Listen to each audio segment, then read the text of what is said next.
कि मैया सुनीति को उस झोपड़ी में रहते रहते 12 वर्ष व्यतीत हो गई, लेकिन किसी के भी कोई संतान पैदा नहीं हुई। जब 12 वर्ष व्यतीत हो गई, किसी के कोई संतान पैदा नहीं हुई, तो एक दिन बड़ी रानी सुनीति के दिल में विचार आए, हे प्रभु, हे विधाता, एक संतान की खातिर आज मुझे दर दर की ठोकरें खानी पड़ रही हैं, लेकिन 12 वर्ष व्यतीत हो गई, किसी के कोई संतान पैदा नहीं हुई, और इस जीवन से तो मर जाना अच्छा है। अर्धरात्रि का समय है, अर्धरात्रि के समय मैया आज उस झोपड़ी से चली है मरने के लिए। क्या था विधि का विधान?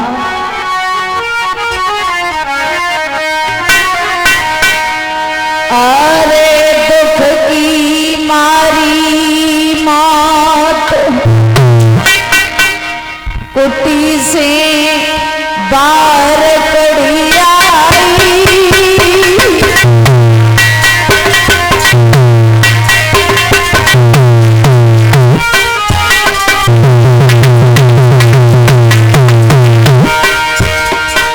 क्या था विधि का विधान? 12 वर्ष हो गई, किसी को कोई संतान पैदा नहीं हुई। सोचा इस जीवन से तो मर जाना अच्छा है।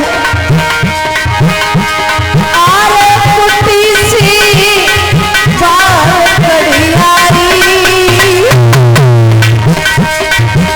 जन्म राजकुमार की मैया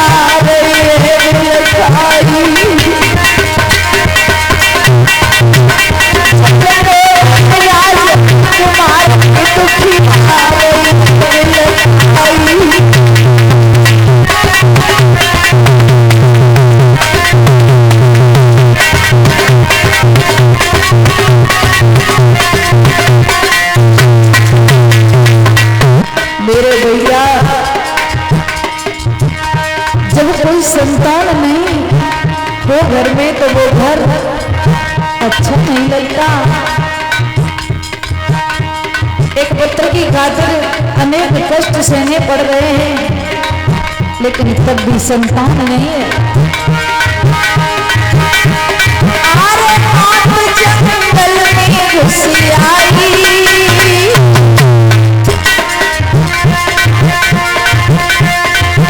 और घर की पत्नी याद रही है, मैया दिल खाई। घर की पत्नी याद रही है, मैया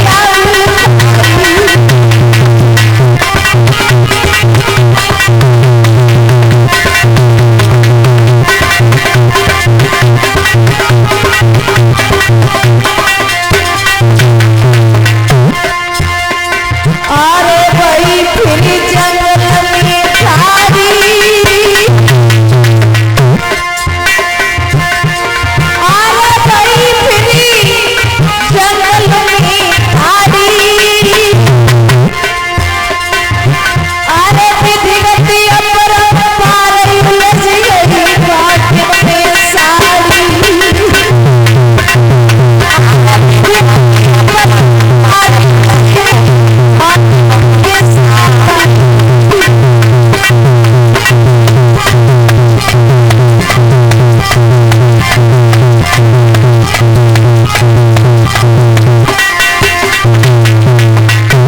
क्या था विधि का विधान? जैसे ही मैया जंगल में पहुंची, खड़ी हुई है तो पति की याद आई।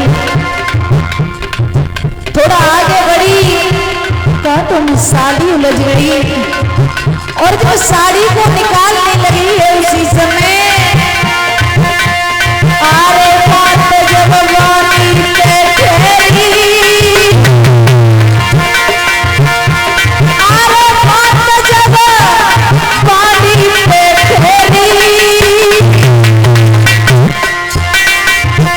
पैरन की सुनी आवाज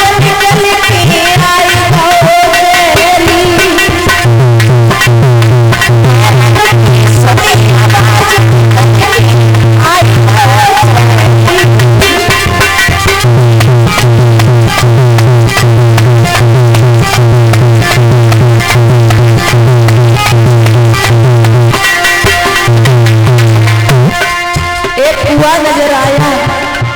जैसे ही उस कुआं के पास पहुंची तो देखा कि कुआं में पानी है। सोचने लगी इसमें तो मैं मर जाऊंगी। आगे बढ़ी, उसी समय पानी में से एक सर्प निकल करके खड़ा हो गया। जवाब दिया सुनीति मैया ने, भैया आप ही मेरे संकट का निवारण कर सकते हो। बोलिए भैया, आज मेरे संकट को बांटो। मेरे संकट को कष्ट से नहीं जाई सरग निकल अगली काटो।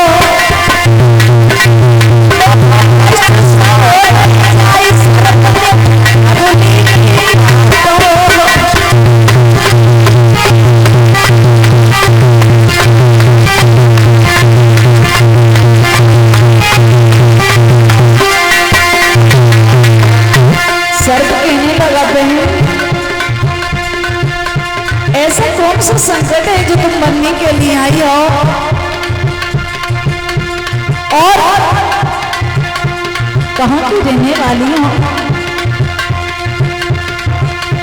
जो इस रात्रि के समय जंगल में मरने के लिए बोली। भैया अगर आप ये पूछ रहे हो कि कौन हो, कहां की रहने वाली हो, तो सुनो।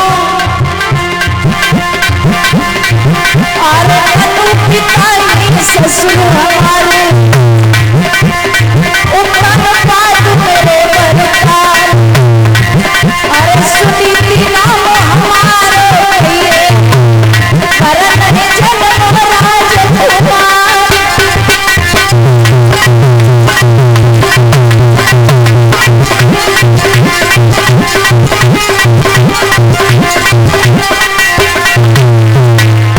जैसे ही कहा कि मैं मनु पिता जो ही वही मेरे ससुर हैं, उत्तान पाद की धर्म पत्नी हूँ। सुनीति मेरा नाम है, मेरे घर में कोई संतान नहीं थी, इसलिए मैं जंगल में मरने के लिए आई हूँ।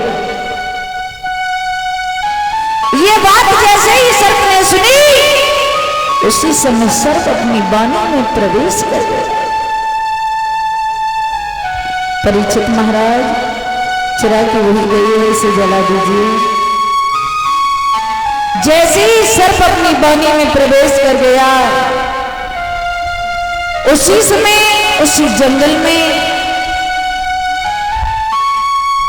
एक संत का रूप बना करके देव ऋषि नारद वीणा को बजाते हुए आ रहे। मैया ने जैसे ही पैरों की आवाज सुनी है तो आगे बढ़ी। उसी समय संत के भेष में देवर्षि नारद कहने लगे, कौन है इस जंगल में? अर्धरात्रि का समय है, इस जंगल में कौन है? सुनीति मैया पास में पहुंच गई, बोली